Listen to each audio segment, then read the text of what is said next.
प्रसादादि भगवते प्रसादो यस्याः प्रसादान्नगति कुतोऽपि दैवं स्तुवंस्तस्य यशस्श्रीसन्नं वन्दे गुरुश्रीचरणरविन्दम् गौरकृपा घनीभूतं प्रभु श्रीहरिनन्दनं मम जीवन सर्वस्वं भक्त्या नौमि पुनः पुनः राधा कृपामयं श्रीगुरुदिनतारकं प्रभु श्रीगौरगोपालं भक्त्या नौमि पुनः पुनः राधा कृपामयं श्रीगुरुदिनतारकं प्रभु श्रीगौरगोपालं भक्त्या नौमि पुनः पुनः अजानुलम्बितो भुजौ कनकावदातो सङ्कीर्तनैकपितरो कमलायताक्षो विश्वाम्भरो द्विजवरो जुगधर्मपालो वन्दे जगत्प्रियकरो करुणावतारो आनन्दलीलामय विग्रहाय हेमावदिव्यच्छविसुन्दराय तस्मै महाप्रेमरसप्रदाय चैतन्यचन्द्राय नमो नमस्ते निरानन्दमिदं सर्वं प्रेमानन्दस्वदीकृतं येन तं सततं वन्दे नित्यानन्दजगद्गुरुम् श्री अद्वैत नमस्तुभ्यं कलिजनकृपानिधे गौर प्रेम प्रदानाय श्री सीतापतये नमो राधेश्वरूपाय गौरांग सुहृदाय च भक्तशक्ति प्रदानाय गदाधर नमस्तुते प्रणमामि श्रीवासं तवादं पंडितं मुदा श्रीगौरांग कृपापात्रं कीर्तनानन्दमानसं गौरी प्रेम प्रदावैव सर्वत्र समदर्शिने नारायण सुताय च श्रीमन्नरहरये नमः बर्हापीडभिरामं मृगमदतिलकं कुण्डलाक्रान्तगण्डं कञ्जाक्षं कम्बुकण्ठं स्मेतसुभगमुखं सादरनस्तुविनुं श्यामं शान्तं त्रिभङ्गं रविकरवसनभूषितं वैजयन्त्या वन्दे वृन्दावनस्थयुवतिशतवृत्तं ब्रह्मगोपालबीजं नमो नलिननेत्राय वेणुवाद्यविनोदिने राधाधर सुधापानं शालिने वनमालिने हे कृष्ण करुणा सिन्धो दीनबन्धु जगत्पते गोपेश गोपिकान्त राधाकान्त नमस्तुते मुखं करोति वाचालं पङ्गुं लङ्घयते गिरिं यत्कृपातमहं वन्दे परमानन्दमाधवं तप्तो काञ्चन गौराङ्गी राधे वृन्दावनेश्वरी वृषभानुसुते देवी तं नमामि हरिप्रिये महाभाग स्वरूपतं कृष्ण प्रिया वरियसी प्रेमी भुक्तिप्रदे देवी राधिका तं नमाम्यहम् वन्दे नन्दव्रजस्त्रीणां पादरेणुमभिघ्नश यशानुपुरी कथोद्गीतं पुनाति भुवनत्रयम् अचतुर्वदन ब्रह्मा दिवाहुर परो हुरी अभालोचन शंभुर भगवान वदरायणी जंग प्रभजन्तमनुपेतमपेत कृत्यं दैपायन विरह कातरया जुहाव पुत्रिति तन्मयातया तर्वयोभिनेदुस्तं सर्वभूत हृदय मणिमान तस्मै तमादिदेवं करुणानिधानं तमालवर्णं सुहितावतारम् अपारो संसारो समुद्रसेतुं भयामहे श्रीभागवत स्वरूपम् वाञ्छाकल्पतरुभ्यश्च कृपासिन्धुभ्येव च पतितानां पावनेभ्यो वैष्णवेभ्यो नमो नमो जय रूप सनातन भट्ट रघुनाथ श्रीजीव गोपाल भट्ट दास रघुनाथ भक्ति भरे बंदी छय गोसाईर चरण जहा हইতে বিঘ্ননাশে অভীষ্ট পূরণ জয় গৌরী ভক্তবৃন্দ গৌর যাদের প্রাণ তবে মিলে দেহ মোরে নিতাই গৌর ভক্তিদান নিতাই গৌর হরি বল নিতাই গৌর হরি বল নিতাই গৌর হরি বল জয় জয় নিতাই গৌর হরি হরি বল রাধে রাধে রাধে जय जय श्री राधे राधे प्राण राधे राधे राधे राधे जय जय श्री राधे जय जय श्री राधे महादिव्यासने दत्ते अनुपविष्टं तदिच्छया भूमा विभुभो विश्वमुं परितशयमाशत कलिजुग पावन अवतार श्री चैतन्य महाप्रभु अतीव अंतरंग परिकर आचार्य वर्य श्रीमद सनातन गोस्वामी पाद कर्तृक प्रणीत श्री श्री बृहद भागवतामृत ग्रंथे भगवत कृपाभर निर्धार नामक प्रथम खंडे एवं प्रिय नामक पंचम अध्याये वक्ता महाराज परीक्षित श्रोता गर्भधारिणी जननी श्रीमती उत्तरा देवी भागवतेर सात तत्व जे कृष्ण प्रेम भक्ति আর সেই প্রেম ভক্তির প্রকৃত পাত্রকে সেটি নির্ধারণ প্রসঙ্গে মায়ের নিকটে বিস্তৃত বর্ণনা করছেন মহারাজ পরীক্ষিত। তা সেটি একটি অদ্ভুত মর্মস্পর্শী লীলা প্রসঙ্গকে আশ্রয় করে পরীক্ষিত মহারাজ বলছেন, দেবর্ষি নারদ অনুসন্ধান তৎপরে হয়েছেন যে ব্রহ্মাণ্ডের মধ্যে শ্রী ভগবানের সর্বাপেক্ষা কৃপাভাজন কে, তার উপরে তার সমান আর দ্বিতীয় কোনো কৃপাভাজন নেই। এই অনুসন্ধানে তৎপর হয়ে তিনি এসে পৌঁছেছেন দ্বারকাতে। সর্বশেষ পঞ্চ পাণ্ডব কুন্তী দেবী এবং দ্রৌপদীর নিকটে সম্যক রূপে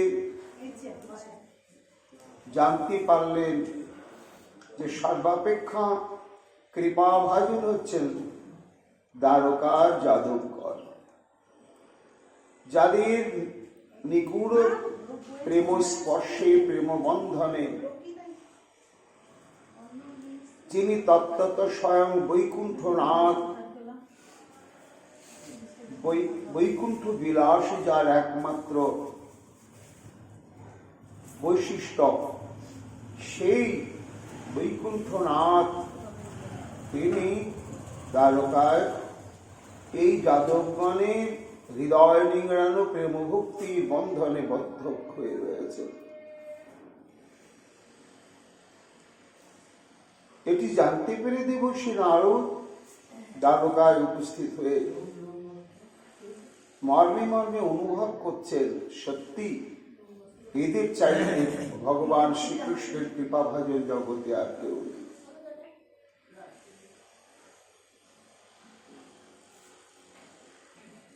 পরীক্ষিত বলছেন, মা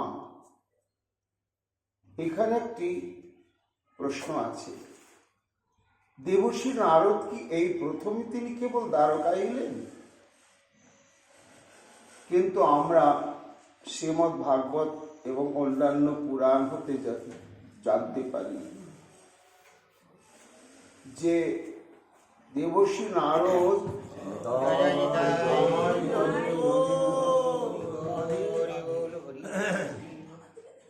দ্বারকায় স্থায়ীভাবেই অবস্থান করতেন এবং তার অভিশপ্ত জীবনের এটি ছিল ব্যতিক্রম ঘটনা। তা নারদের জীবনের অভিশাপ কি ছিল? না, ভ্রাতা দক্ষের অভিশাপ ছিল দেবর্ষি নারদের প্রতি, যে নারদ তুমি একটি গাভী দহন করতে যতটা সময় লাগে তার বেশি ক্ষণ তুমি কোথাও ব্রহ্মাণ্ডে স্থির হতে পারবে না।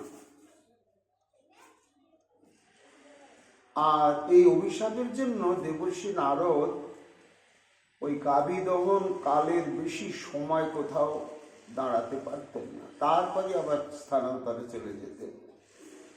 এই জন্য দেবর্ষি নারদের সমগ্র জীবনটাই ছিল চরমতম ভ্রাম্যমান। কিন্তু যখন শ্রী ভগবান দ্বারকা লীলার অবতারণা করলেন, দ্বারকার তত্ত্ব কি? না, বৃন্দাবন হচ্ছেন শুদ্ধ মাধুর্যের পীঠস্থান। সেখানে হচ্ছে রাগ প্রেম ভক্তির মহাপীঠস্থান। সেখানে ঐশ্বর্য রয়েছে, মাধুর্যের দ্বারা পরাভূত অবস্থা প্রাপ্ত হয় প্রচ্ছন্ন, তার কোনো প্রকাশ নেই, তার কোনো প্রভাব নেই। কিন্তু দ্বারকা, ভগবানের এই দ্বারকা ধাম হচ্ছে ঐশ্বর্য এবং মাধুর্যের মিশ্রিত ভূমি। এখানে মাধুর্য রয়েছে, আবার যে ধারণাতে চরমতম ঐশ্বর্য, যা ব্রহ্মাণ্ডের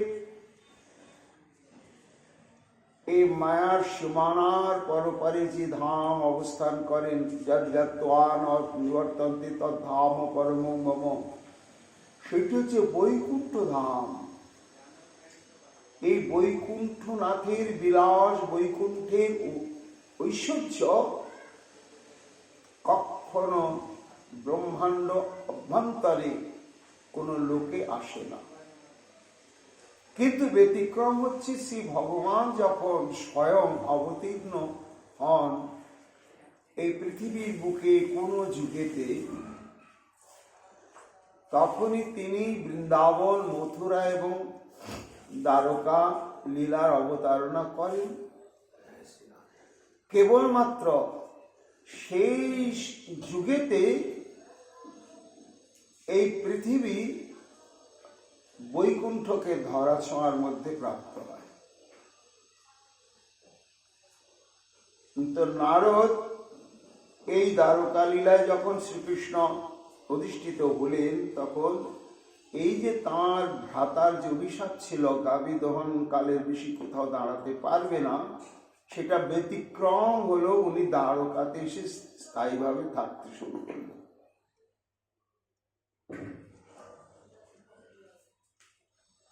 তার যখন তিনি দ্বারকাতে ছিলেনই তখন কি তিনি কৃষ্ণের মহিমা এবং যাদবগণের মহিমা কি জানেন? আজকে নতুন করে আবার যখন পঞ্চপাণ্ডব, কুন্তী দেবী ইত্যাদি কথা শুনে যখন দ্বারকায় এসেছেন, তখন মনে হচ্ছে যেন পরীক্ষিতের কথা যে দেবর্ষি নারদ বোধহয় এই সর্বপ্রথমই দ্বারকায় উপস্থিত হলেন। কিন্তু মহাজন বলছেন যে না, পূর্বে দেবর্ষি নারদ এসেছিলেন বা আসেন, দ্বারকাবাসী এবং দ্বারকানাথকে আস্বাদন করেছেন, কিন্তু করলেও আজকে তার কাছে নবায়মান বলে প্রতীয়মান হচ্ছে। কেন? অনেক সময় বস্তু পেলেও বস্তুর পরিপূর্ণ জ্ঞান অনেকে লাভ করেন না।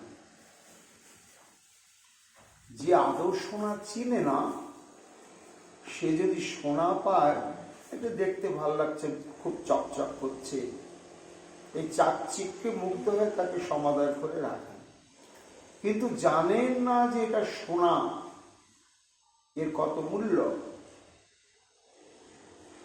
তার মানে বুঝতে হবে সোনা যে বস্তু, সেই বস্তুর বৈশিষ্ট্য সম্পর্কে ওর ধারণা নেই।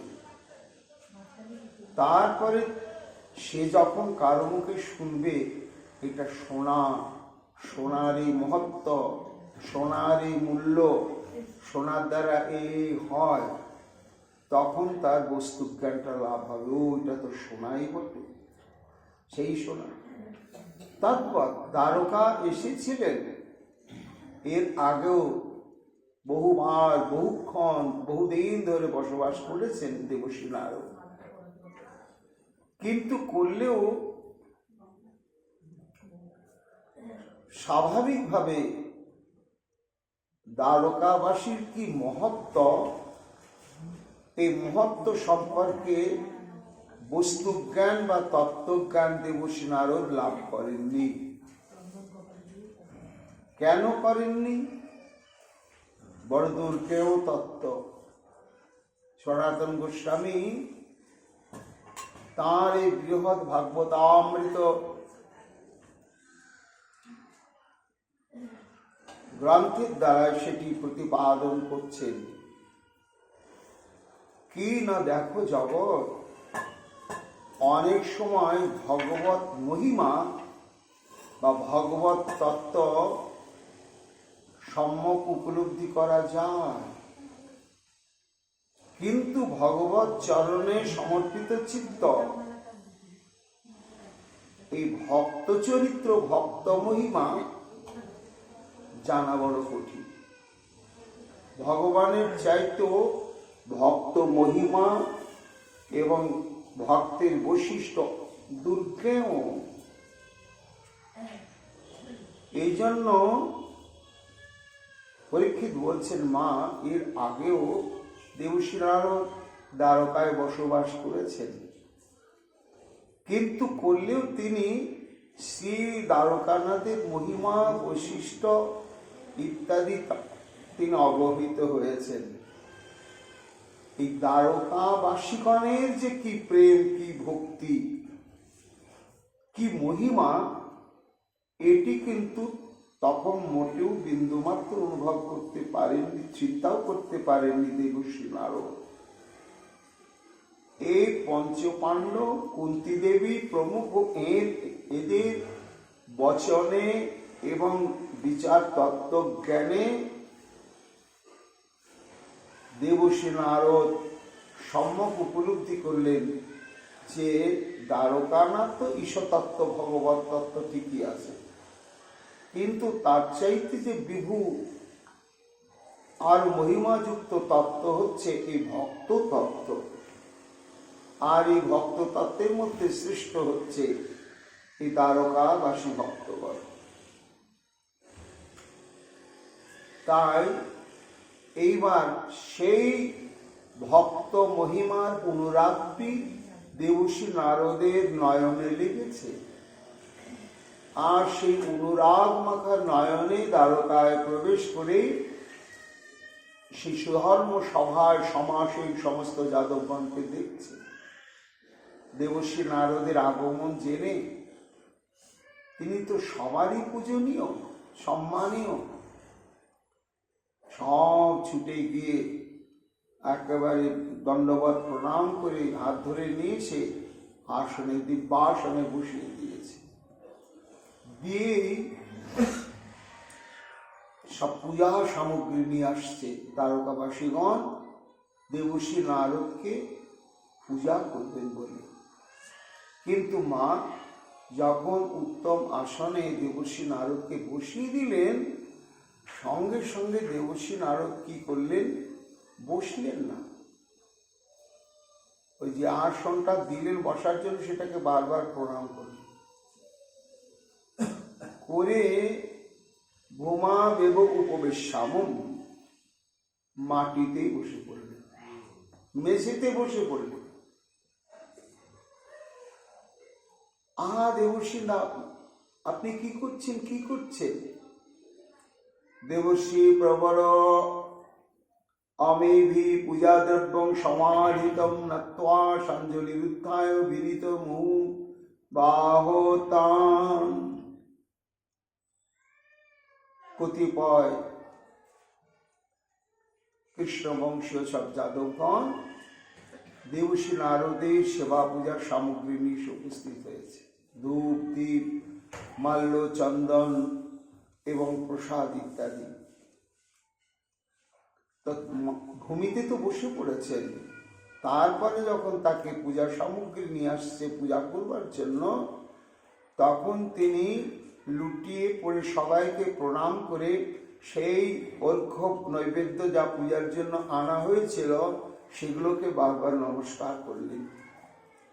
নমস্কার করে গললোক নিকৃত ভাষে অত্যন্ত বিনীত ভাবে তখন বলতে লাগলেন, তিনি যা এই যাদবগণের মহিমা সম্পর্কে জানতে পেরেছেন আর অভিভূত হয়ে গিয়েছেন, সেই অনুরাগে বলতে লাগলেন, ভো কৃষ্ণ পদাব্জ মহা অনুকম্পিতা লোকোত্তরা মধুনা দয়াদম যুষ্মাকম এবাবিরতং যতাহং কীর্তিং প্রায়গণ জগতি ভ্রমেয়ম। হে কৃষ্ণ, পাদ পদ্মে সমর্পিত চিত্ত এবং কৃষ্ণ কর্তৃক অনুকম্পিতা যাদবগণ, আপনাদের মহিমা, আপনাদের ভগবত কৃপা জগতে তুলনা নেই। লোকোত্তরা অর্থাৎ লোকোত্তরা বলতে কি প্রাকৃত লোক, অপ্রাকৃত লোক, কোন লোকের পরিকর বৃন্দই এত এত প্রগাঢ় ভগবত কৃপা লাভ করেনি।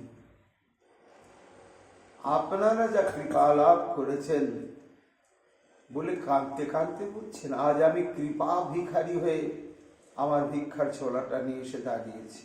আমাকে পুজো করবেন না, আমাকে ভিক্ষা দিন। কি ভিক্ষা? আশীর্বাদ ভিক্ষা, কৃপাশীর্বাদ ভিক্ষা দিন। ওই সম্পদটা আমার অভাব, ওটা আমি চাই। কৃপাশীর্বাদ নিয়ে কি হবে দেবর্ষিপাদ? তোমার আশীর্বাদে তো আমরা ধন্য হব। জিহ্বা কর্তন করে বলছেন, এবং এরকম বলবেন না, আমাকে দয়া করুন, আশীর্বাদ করুন। ওই আশীর্বাদ শক্তিতে আমি ধন্য হয়ে কি করব? কীর্তিং প্রগায়ন জগতি ভ্রময়ম, আমি অনন্ত কোটি ব্রহ্মাণ্ড এই আপনাদের মহিমা, কীর্তি এবং আপনাদের প্রেমেতে চিরবদ্ধ দ্বারকানাথের যে প্রেম ভক্তির কীর্তি, এই সমস্ত লীলা প্রসঙ্গই জগতে আমি প্রাণ ভরে কীর্তন করি। এই আশীর্বাদ সম্পদটা নেয়ার জন্য আমি আচল পাচ্ছি আপনাদের কাছে। আমাকে পুজো করবেন না আপনারা। অহো অলং শ্রাদ্ধতমং যদকুলং চকাস্তি বৈকুণ্ঠ নিবাসিতোপি যৎ মনুষ্য লোক যদনুগ্রহাদয়ম বিলঙ্গ বৈকুণ্ঠমতিবরায়তে। অহো অলং শ্লাঘ্যতমং যদকুলম। পরীক্ষিত বলছেন, অভিভূত হয়ে গিয়েছেন, যাদবগণকে দেখা মাত্রই দেবর্ষি নারদ ঋষি তো তার অন্তর্দৃষ্টি রয়েছে, সেই অন্তর্দৃষ্টির মাধ্যমে যাদবকে দর্শন করে বুঝতে পারছেন প্রত্যেকটি যাদব কি বয়োকনিষ্ঠ, সমবয়স্ক, বয়োজ্যেষ্ঠ, যার দিকে তাকাচ্ছেন তাকেই দেখছেন তাদের শরীর, মন, প্রাণ, বাক্য, চিন্তা সব কৃষ্ণময়, সব কৃষ্ণময়, আর কিচ্ছু নেই। তখন একেবারে অহো অহো, আপনারাই একমাত্র শ্লাঘ্যতম। যদি কোথাও ভক্ত মহিমা কীর্তন করতে বলা হয়, তাহলে কোন ভক্তের মহিমা কীর্তন কর্তব্য? এই দ্বারকাবাসী আপনাদেরই প্রশংসা করা উচিত। কেন? প্রকৃত পক্ষে প্রশংসার ভাজনই আপনারা। এই যদুকুল কেন বলছেন দেবর্ষি নারদ? আহা, আমাদের কি মহিমা, কি কৃতিত্ব! বরং নিত্য শাশ্বত ধাম বৈকুণ্ঠ, সেই বৈকুণ্ঠের যে পার্ষদগণ, তারা যেভাবে ভগবৎ সান্নিধ্য লাভ করেছেন, করেন, করছেন এবং ভগবৎ সেবা সৌভাগ্য লাভ করেছেন, তারাই হচ্ছে শ্লাঘ্যতম, তারাই একমাত্র বন্দনীয়, স্তবনীয়। তখন দেবর্ষি নারদ বলছেন, চকাস্তি বৈকুণ্ঠ নিবাসিত বিজয়, বলে হে মহামান্য যাদবগণ, বৈকুণ্ঠবাসী পরিকর গণের চাইতেও মহিমার দিক থেকে, সর্বদিক থেকে আপনারা আরো শ্রেষ্ঠ, আরো শ্রেষ্ঠ। কেন না বৈকুণ্ঠের যে পরিকর বৃন্দ, বৈকুণ্ঠনাথের প্রতি তাদের প্রেমটা রয়েছে, কিন্তু প্রেমটা থাকলেও যেহেতু সেখানে স্থানটি হচ্ছে 16 আনাই ঐশ্বর্যময় ভূমি, তাই কি হয়, ঐশ্বর্য শিথিল মোর নহে প্রীতম। ওই ঐশ্বর্যের দ্বারা প্রভাবান্বিত হয়ে যে প্রেম, ভগবত প্রেম, সেটা একটু সংকুচিত। কিন্তু এই অভিন্ন বৈকুণ্ঠ যে দ্বারকা,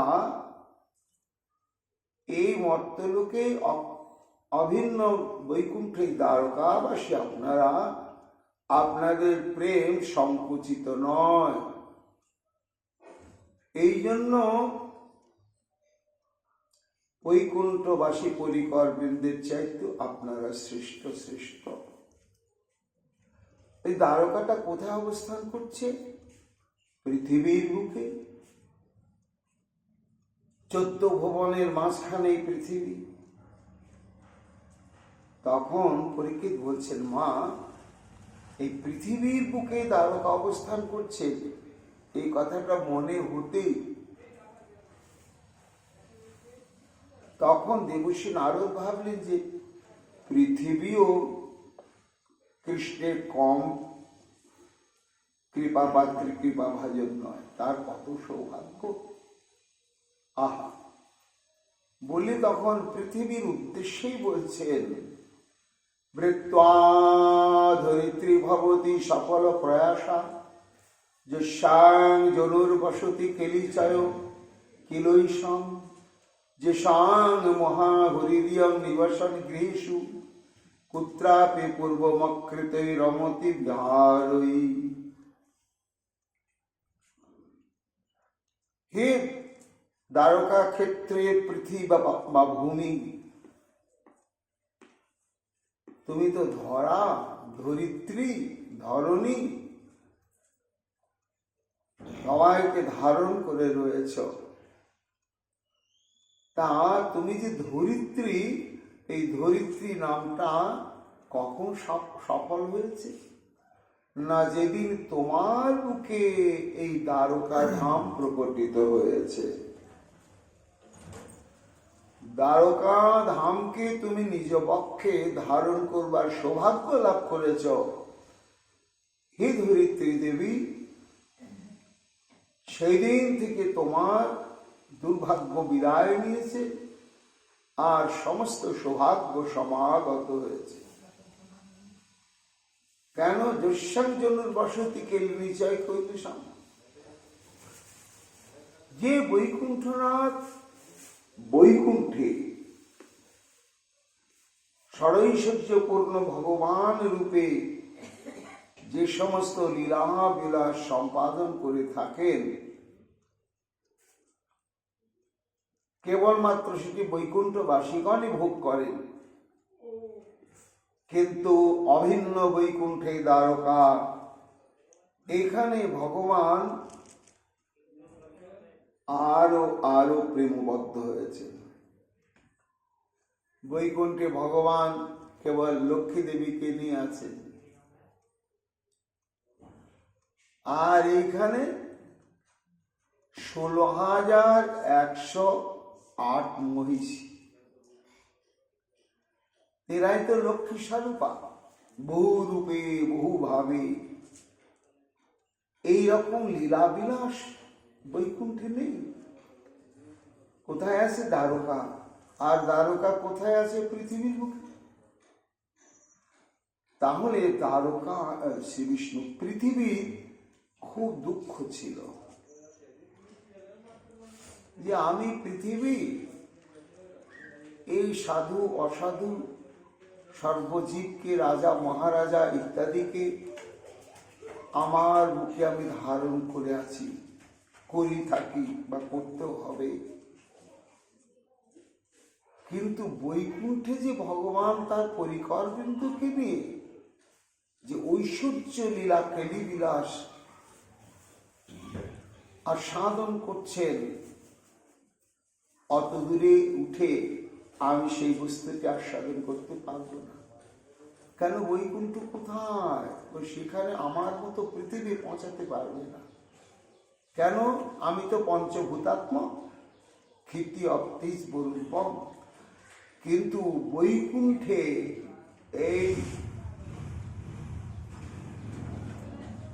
এই সমস্ত উপাদান নেই। কাজে আমার উপরে আছে ভূবরলোক, তারপরে স্বর্গলোক, জনলোক, মহলোক, তপলোক, তারপরে সত্যলোক বা ব্রহ্মলোক। এই ব্রহ্মলোকের উপরে রয়েছে সিদ্ধলোক, তারপরে রয়েছে বিরজা, তারপর তার উপরে গিয়ে হচ্ছে ব্রহ্মধাম। এই ব্রহ্মধামের পরে হচ্ছে গিয়ে বৈকুণ্ঠ। সেখানে প্রাকৃত পৃথিবী, প্রাকৃত কোনো বস্তু কিছু পৌঁছায় না। এই জন্য ধরিত্রী দেবী ভেবেছিলেন কোনদিন আমার বক্ষে সেই বৈকুণ্ঠনাথ, বৈকুণ্ঠে যে কেলি বিলাস লীলা সম্পাদন করে চলেছেন, তার জন্য বৈকুণ্ঠের যে ভূমি ধাম, সেটি মর্মে মর্মে আস্বাদন করে সে ধন্যাতিধন্যা হয়ে যাচ্ছে। আর আমিও ধরণী, কিন্তু আমি যেহেতু প্রাকৃত জগতের গুণান্বিত ধরণী বিশেষ, আমার ভাগ্যে হবে না। এই ধরিত্রী দেবীর অন্তরে একটা খুব ব্যথা ছিল, কিন্তু সেই ব্যথাটি দূর করে দিলেন ভকত বৎসল শ্রী গোবিন্দ আমার। যস্যাং জনুর বসতি কেলি নিচয় বিলৈসব। আজকে অভিন্ন বৈকুণ্ঠ এই দ্বারকা। তথাকথিত বৈকুণ্ঠের চাইতেও এটা বৈকুণ্ঠ হলেও তার বৈকুণ্ঠ থেকে এই দ্বারকারূপী বৈকুণ্ঠের বৈশিষ্ট্য গুণ অনেক অনন্ত কোটি গুণ বেশি। ধরিত্রী দেবী, আজকে তোমার বাসনা পূরণ হলো কেন? না তোমার বুকে দ্বারকা ধাম, আর এই দ্বারকাতে দ্বারকাধীশ তার সহস্র কোটি কোটি কোটি কোটি পরিকর বৃন্দকে নিয়ে কত হৃদয় আহ্লাদক লীলা প্রসঙ্গ করে চলেছেন, বিলাস করে চলেছেন। আর হে ধরিত্রী দেবী, তুমি তা প্রতি মুহূর্তেই প্রাণ দিয়ে আস্বাদন করে চলেছ। আর তোমার বুকেই দ্বারকাতে বাস করছে কারা? এইসব যাদব বৃন্দ। কেমন যাদব বৃন্দ? যে সং মহাহরিরিয়ং নিবসন গৃহেষু কুত্রাপি পূর্বমকৃতৈ রমতে বিহারৈ। যাদের ঘরে ঘরে, যাদের সঙ্গে সর্বক্ষণ ধরে নর্মালাপ থেকে বিবিধ প্রকার বিনোদনমূলক বিহার ক্রীড়াতে নিমগ্ন রয়েছেন সেই মহাহরি বৈকুণ্ঠনাথ। এই জন্য সেই যাদব গণ তোমার বুকে জন্মগ্রহণ করেছে। আর তোমার সামনে দ্বারকানাথকে নিয়ে তারা এইরকম বিহার আদি করছে। যে সাং দর্শন সম্ভাষা স্পর্শানুগমনাশনৈ ভোজনোদ মাহ শয়নৈ তথান্নৈ দৈহিকৈ দৃঢ়ৈ। স্তুতি করতে করতে দেবর্ষি নারদ বলছেন, হে যাদবগণ, আজকে আপনাদের কত সৌভাগ্য। কেন না আপনারা সর্বক্ষণ শ্রীকৃষ্ণকে দর্শন করছেন, স্পর্শন করছেন, সম্ভাষণ করছেন, অনুগমন করছেন, তার সঙ্গে উপবেশন করছেন, একসঙ্গে ভোজন করছেন এবং রাত্রিকালে একসঙ্গে শয়নও হচ্ছে। আর আপনাদের সঙ্গে দ্বারকানাথের সম্পর্ক কেমন? উদ্বাহাদি, অর্থাৎ দুরকম সম্পর্ক রয়েছে। একটি হচ্ছে দৈহিক সম্পর্ক, আর একটি হচ্ছে প্রেমজাত সম্পর্ক, যৌন সম্পর্ক।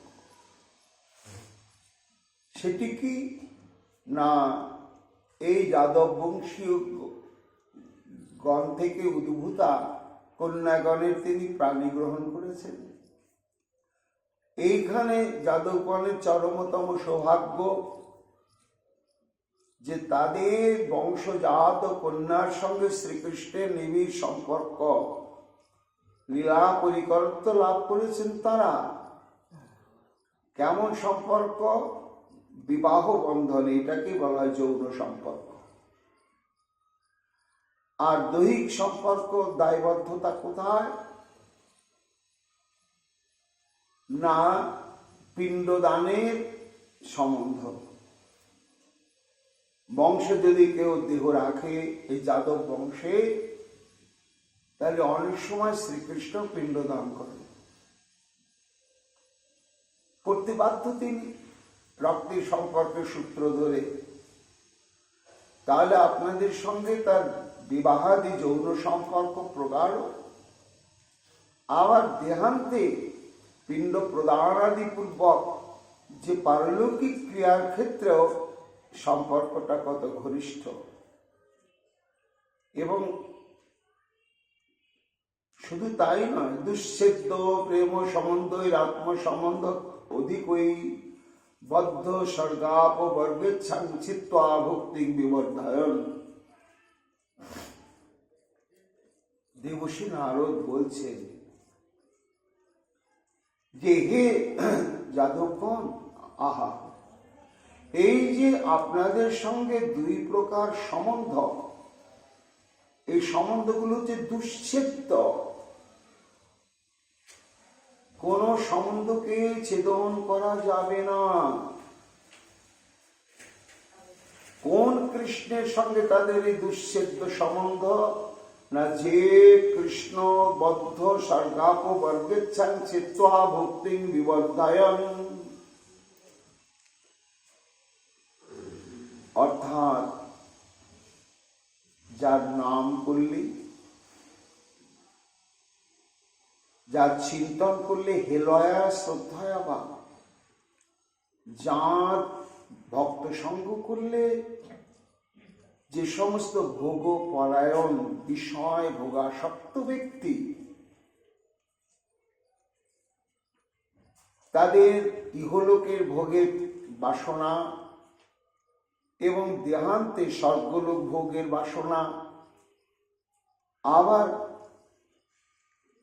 অপবর্গেচ্ছা, কারো কারো মুক্তির বাসনা আছে। তা এই সমস্ত বাসনাগুলো হচ্ছে ভক্তি বিঘাত, ভক্তি শূন্য। স্বর্গাদি ভোগ বাসনা ভক্তি জাগে না, ভক্তির সঙ্গে কোনো সম্পর্ক নেই। আর স্বর্গ প্রাপ্তিটাও হচ্ছে একটি অনিত্য ঘটনা। কেন গীতায় শ্রীকৃষ্ণ বলেছেন ক্ষীণে পুণ্যে মর্ত্যলোকং বিশন্তি, যতদিন স্বর্গবাসের জন্য পুণ্যটা থাকে ততক্ষণ জীব স্বর্গে গিয়ে থাকে। আর পুণ্য যেই ক্ষয় হয়ে যায় পতন্তধ, তখন মর্ত্যলোক থেকে আবার এই মরণশীল ধরাধামে চলে আসতে হয়। স্বর্গে আর চিরকাল স্থায়ী থাকতে পারে না। কিন্তু মূর্খ মানুষ ভোগ লালসা কামনায় তারা জানলে পৃথিবীতে তো অল্পায়ু, তাতে আবার আমাদের আজকে দাঁত পড়ছে, কালকে চুল পাকছে, পরশুদিন চোখে কম দেখছি, তারপরে দিনে কানে শুনছি না। এর জন্য একেবারে প্রাণ ভরে ভোগ করা যাচ্ছে না। তা যদি অনেক বড় জীবনটা পেতাম এবং যদি ব্যারাম সেরাম বুড়ো ধারা না হতে হতো।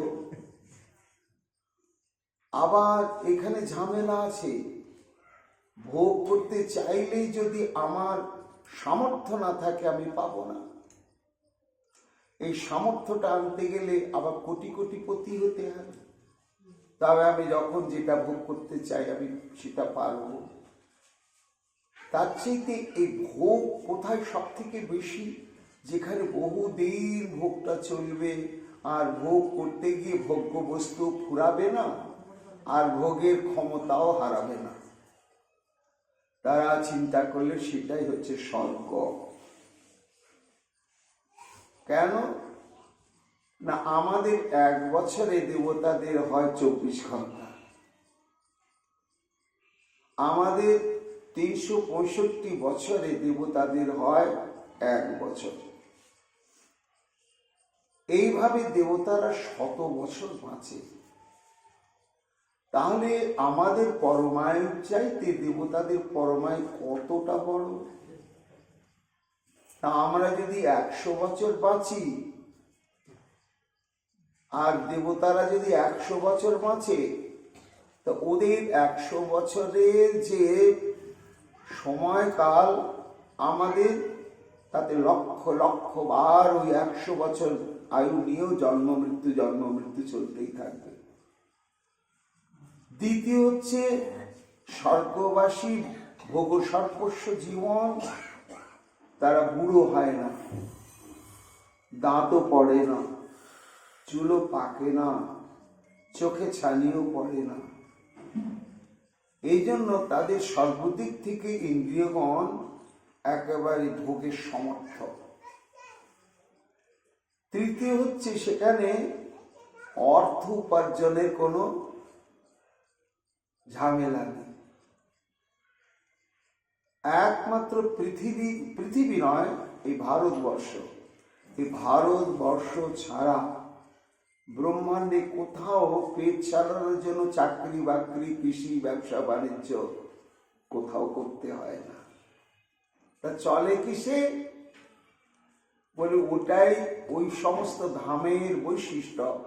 দেবতাদের যখন দুপুরবেলা ভোজনের প্রয়োজন পড়ে তখন তারা চিন্তা করে আজকে আমি কি ভোজন করব। সেটা মনে মনে চিন্তা হওয়ার সঙ্গে সঙ্গে সেই তরি তরকারি অন্ন ব্যঞ্জন পিঠে বানা চলে আসে, ভোজন করে নেয়। ওইখানে এটাই সুবিধা। এই জন্য দেবর্ষি নারদ বলছেন, দেখো যাদবগণ, এই স্বর্গেচ্ছা, তাই ভোগাসক্ত ব্যক্তি তখন ভাবে এমন দান ধ্যান করব, এমন পুণ্য কাজ করব যাতে দেবতা হয়ে গিয়ে লম্বা পরমায়ু পাবো, আর এই রোজগারের কোনো ঝামেলা থাকবে না, সময় নষ্ট হবে না, শুধু ভোগ করবো, বুড়ো থাড়া হবে না, চুল পাকবে না। এইভাবে কেউ স্বর্গ প্রাপ্তির জন্য ভজন সাধন উঠে পড়ে লাগে। আবার কেউ ভাবে যে এই ভোগ মানে তো হচ্ছে আনন্দ,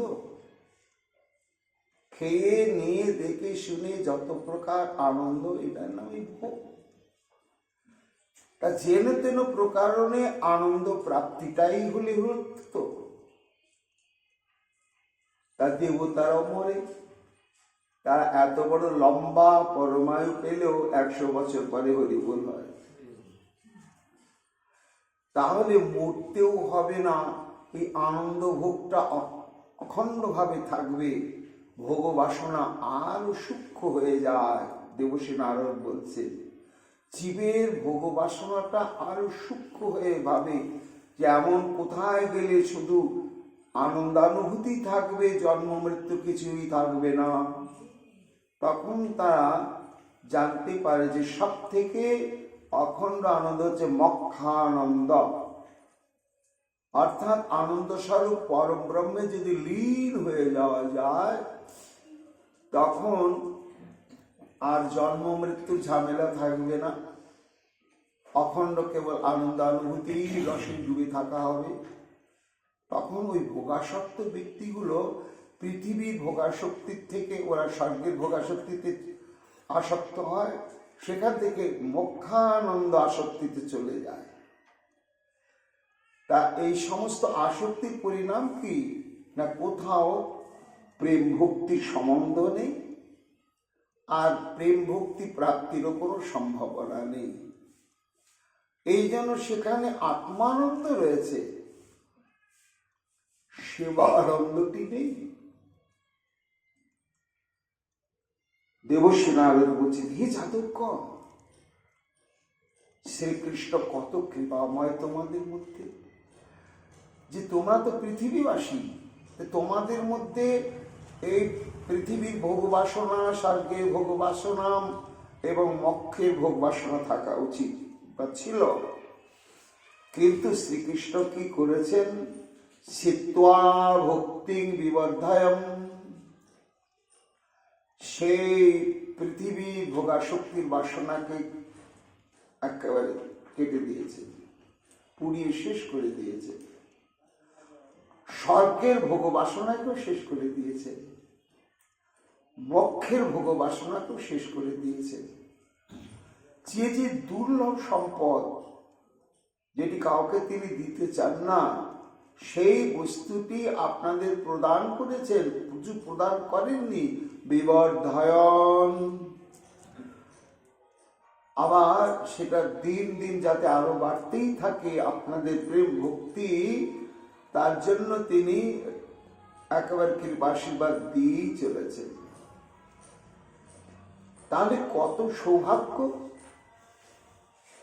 এবং আরো একটা অলৌকিক সংবাদ, কৃষ্ণ বিস্মৃত বৈকুণ্ঠ বিলাসই শৈর অনুবন্ধনম নবম নবম অনির্বাচ্যং বিতনতি সুখং মহৎ। আচ্ছা, যিনি বৈকুণ্ঠ বিলাসের প্রমত্ত সর্বক্ষণ দেখা যায়, যেখানে বৈকুণ্ঠের চিত্র দেখা যাবে সেখানেই দেখা যাচ্ছেন লক্ষ্মী দেবীর সঙ্গে বিলাসে রত রয়েছেন প্রভু। তাহলে বৈকুণ্ঠ বিলাস হচ্ছে তার একমাত্র কাম্য, কিন্তু সেই বৈকুণ্ঠ না, নিরবচ্ছিন্ন বৈকুণ্ঠের বিলাস পরিত্যাগ করে ভুলে গিয়ে বিস্মৃত বৈকুণ্ঠ বিলাস, বৈকুণ্ঠ বিলাসের সুখানুভূতির স্মৃতিটাকে বেভুল হয়ে গিয়ে এই মরণশীল ক্ষয়শীল নশ্বর পৃথিবীর বুকে এসে এই মানব দেহধারী এই ধন্য ধন্য যাদবগণ, তাদের সঙ্গে তিনি কি করছেন? নব নবম অনির্বাচ্যং বিতরতি সুখং মহৎ। প্রতি মুহূর্তে মুহূর্তে নূতন নূতন অনির্বাচ্য সুখ আস্বাদন করাচ্ছেন, দ্বারকার ভক্তবৃন্দকে বিস্তার করছে। তাহলে হে দ্বারকাবাসীগণ, আপনাদের প্রতি ভগবানের যে কৃপা বিস্তার, এটা তুলনায় করা যাবে না। পরীক্ষিত বলছেন, মা, দেবশ্রী নারদ দ্বারকাবাসীর প্রতি দ্বারকানাথের যে কৃপা বৈভব বর্ষণ সম্পর্কে যা বললেন এটা ঠিক মা? কেন আমি গুরুদেবের মুখে এই প্রসঙ্গ শুনেছি। কি শুনেছি? দশম স্কন্ধে 82তম অধ্যায়ে রয়েছে, যদ বিশ্রুতি শ্রুতি নুতি মৌলং পুনাতি পদাবরে জনপয়শ্চ বচশ্চ শাস্ত্রম ভূকাল ভর্জিত ভগাপি যদঙ্ঘ্রি পদ্ম স্পর্শত্ব শক্তির অভিবর্ষতি নখিলার্থান। কারা বলছেন?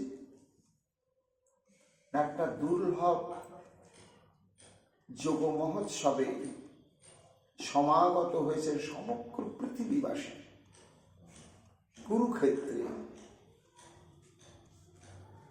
তখন তাদের মনে হলো কুরুক্ষেত্রে তো আমরা যাব, তার আগে দ্বারকায় যে একটু দ্বারকানাথকে দর্শন করি, দ্বারকাকে দর্শন করি। এটা কুরুক্ষেত্রের আগেই এই ঘটনাটা ঘটেছিল। কেন না, এই পূর্ণকার সূর্যগ্রহণ উপলক্ষে কুরুক্ষেত্রে সমাগত হয়েছিলেন সমগ্র পৃথিবীবাসী। এমনকি বৃন্দাবন থেকে নন্দ, যশোমতী এবং ব্রজবাসীগণ গিয়েছিলেন।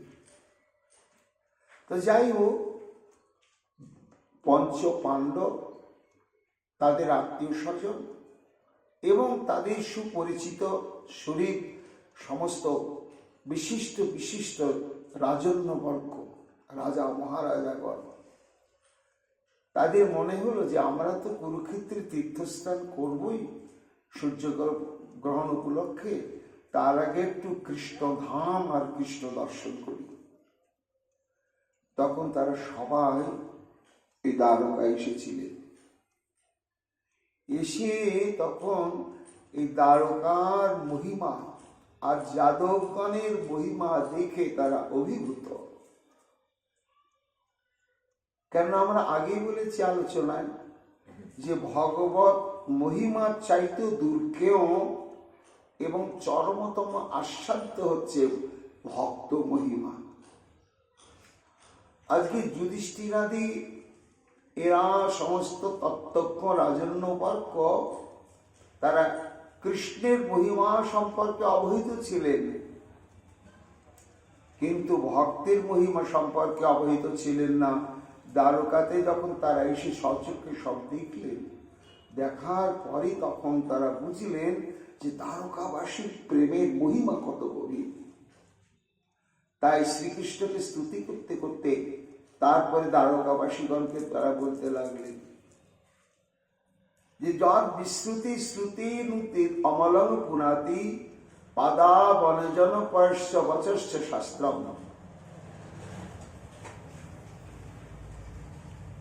যার বিমল লীলা প্রসঙ্গ কীর্তিরাশি শ্রুতিগণ স্তুতির ছলে কীর্তন করে চলেছেন এবং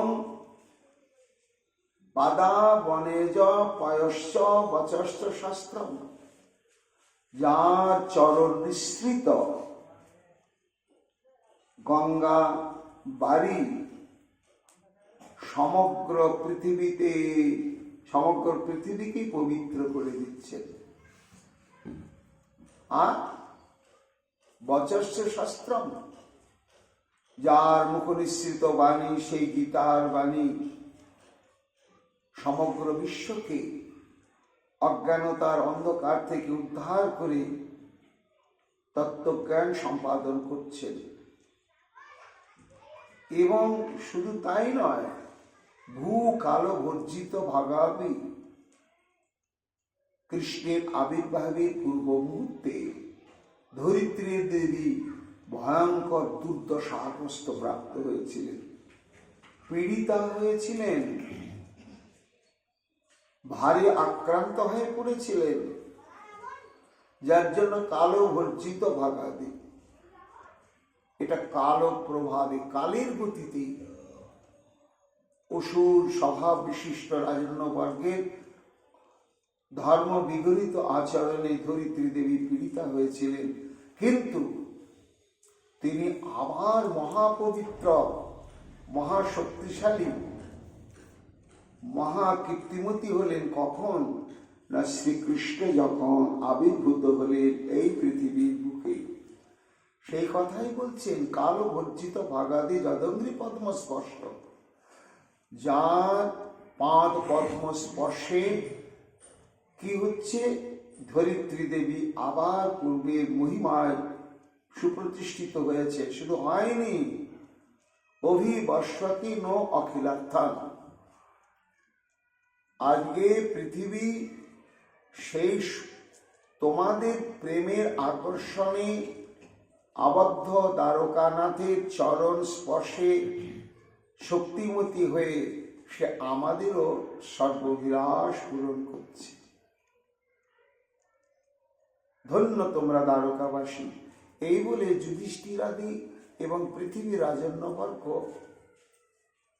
এই যাদবগণের স্তুতি করে আরো বলেছিলেন, তদ দর্শন স্পর্শনানুপত প্রজল্প শয্যা সনাসন স যৌন স পিণ্ডবদ্ধ জীশাং গৃহে নিরয় বর্তমনি বর্ততাঙ্গব সর্গাপবর্গ গরিমম স্বয়মাশু বিষ্ণ। পরীক্ষিত বলছেন, মা দেবশ্রী নারদ যে কথাটা বললেন, ওই যুধিষ্ঠিরাদি রাজন্যবর্গ সেই কথাটাই বলছে। এ দ্বারকাবাসী যাদবগণ, কত সৌভাগ্য, তোমরা কৃষ্ণকে সবসময় দর্শন পাচ্ছ, স্পর্শ করছ,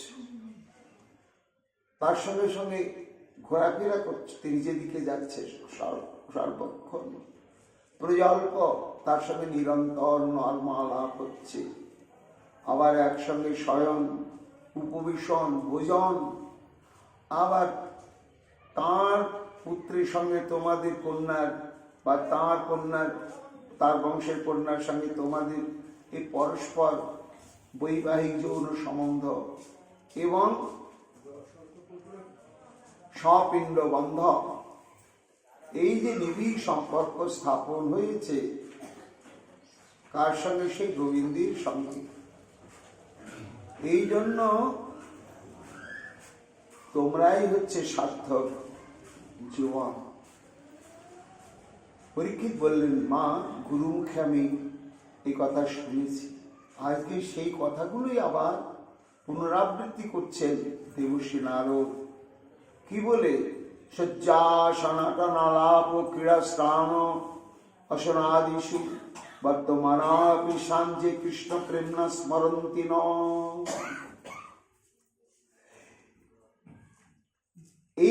কৃষ্ণের সঙ্গে সম্পর্কযুক্ত যাদবগণ একসঙ্গে শয়ন, ভোজন, ভ্রমণ, ক্রীড়ন, স্নান সবকিছু এইভাবে অনর্গল কৃষ্ণের সঙ্গে সংযুক্ত থাকার ফলেতে প্রত্যেকটি যাদবের তো সংসার ছিল বা আছে। সেই সংসারে আছে ভ্রাতা, ভগিনী, পিতা, মাতা, পুত্র, কন্যা সব রয়েছে। কিন্তু কি আশ্চর্য, কারোর সঙ্গে কোনো প্রেমের সম্পর্ক নেই যাদবগণের, এবং তারা কখনো ভাবতেই পারে না যে আমাদের পুত্র আছে গো, একটু যাই মুখটা দেখি, কি করছে না করছে খোঁজ নিই, কি কন্যা আছে, ঘরে বৃদ্ধ পিতা মাতা আছে, এই সম্বন্ধ জ্ঞানটাও তাদের নেই। কেন নেই না, কৃষ্ণ প্রেমে দ্বারকানাথকে এমন ভাবে প্রেম বন্ধনে আবদ্ধ করে ওরা প্রত্যেকেই কৃষ্ণময় হয়ে আছে, আর অন্তর্বিন্দু মাত্র স্বতন্ত্র প্রেম বাসনাই নেই। তারপরে পরীক্ষিত বলছেন, মা দৃষ্টি পড়ল উগ্রসেনের প্রতি। অহো, এই যাদবগণের মধ্যে সর্বশ্রেষ্ঠ মহাভাগ্যবান উগ্রসেন। মহারাজাধিরাজায়ম উগ্রসেন মহাদ্ভূত মহাসৌভাগ্য মহিমা ভবত কেন বর্ণতাম। জয় হোক মহারাজাধিরাজ, হে উগ্রসেন, আপনার জয় হোক। আপনি জগতে সব থেকে শ্রীকৃষ্ণের কৃপাস্পদ, কৃপা ভাজন। এই অদ্ভুত মহিমা এক মুখে বলে শেষ করা যাবে না। উগ্রসেন বলছেন, কি বলছেন দেবশ্রীপাদ, ছি ছি ছি ছি, আমাকে এত বাড়ি বাড়ি বলবেন না, আমরা সবাই কৃষ্ণের অধীন। না না না না, অহো মহাশ্চর্যতরং চমৎকার ভরাকরং পুষ্য প্রিয়জন প্রীতি পার্বশ্য মহাহরে। আমি দেখেছি সেই দৃশ্য হে মহারাজ উগ্রসেন, আবার হয়তো এই মুহূর্তে কিছুক্ষণ বাদে আবার সেই দৃশ্যটি দেখব। কি দেখব? যে দৃশ্যের দ্বারা প্রমাণিত যে আপনাদের প্রেমের দায়েতে সেই আমার প্রভু শ্রী গোবিন্দ কতখানি বশ্যতা স্বীকার করে রয়েছে, কত নিচে নেমেছে। প্রেম ভগবানকে কোথায় কতদূর নামিয়ে নিয়ে যায়। উগ্রসেন বলছেন, কোথায় নামিয়ে নিয়ে গেল? বলে বলছি শুধু, যদুরাজ ভবন্তং সনিশন পরমাসনে অগ্রে সেবক তিষ্ঠন সেবকবৎ তিষ্ঠন সম্বোধয়তি সাধারণ। আমি দেখেছি মূল মহাসিংহাসনে আপনি বসে রয়েছেন, আর শ্রীকৃষ্ণ অনেক নিচে গলগুলিকৃত বাসে জোড়হাত করে মাথাটা নিচু করে দাঁড়িয়ে আছে। কেমন? সেবকবৎ তিষ্ঠন, যেন ভৃত্য, যেন চাকর প্রভুর কাছে দাঁড়িয়ে থাকে। দাঁড়িয়ে কি করছেন? সম্বোধয়তি সাধারণ, যেন ভীত সন্ত্রস্ত হয়ে অত্যন্ত সম্ভ্রমের সঙ্গে আপনাকে সম্বোধন করে কিছু বলছেন। কি বলছেন? ভো নিধারয় দেবীতি ভৃত্যং মামাদেশিতি চ তদ ভবদ্ভু নম অভিঘ্নসং ভবৎ সমন্দিনে নম। সেই অখিল ব্রহ্মাণ্ডপতি, কি আশ্চর্য! মাথাটা উঁচু করে নয়, নিচু করে গলবিকৃত বাসে দূরে দাঁড়িয়ে কি বলে সম্বোধন করছেন? ভো দেব নিধানায়, হে দেব, হে যাদবকুলের অধিপতি যদুরাজ, আপনি অবধান করুন, শুনুন। আমি অনুগত চাকর দাস অপেক্ষা করছি একটু আদেশ পাবার জন্য। আমাকে একটু আদেশ করুন। কি আদেশ? আমি তো কিঙ্কর, আমি কষ্ট পাচ্ছি। কাকে কিঙ্কর বলা হয়? যার মনের মধ্যে সর্বক্ষণ কিং করমে কিং করমে কিং করমে। এই জলটা নিয়ে তো, জলটা নিয়ে এসে তারপরে কি করব? আচ্ছা এই কর, ও মাস পরিশোধ, তারপরে কি করব? তার অলসতা নেই, তার ক্ষুধা নেই, তার পিপাসা নেই, তার নিদ্রা নেই, শুধু কিং করমে কিং করমে কিং করমে। এইরকম যার মনোবৃত্তি তাকে বলা হয় কিঙ্কর। তাই শ্রীকৃষ্ণ উগ্রসেনকে বলছেন আমি একটা কিঙ্কর। এরপরে কি করব? কি করব? আমাকে আদেশ করুন, আমাকে কাজ দিন, তবে আমার এই বৃত্ত জীবন সার্থক হবে। এইরকম ভাবে সেই শ্রীকৃষ্ণ আপনাকে সম্বোধন করেন, এমন যে আপনি আপনার স্বগোষ্ঠী সহ আপনার চরণে প্রণাম।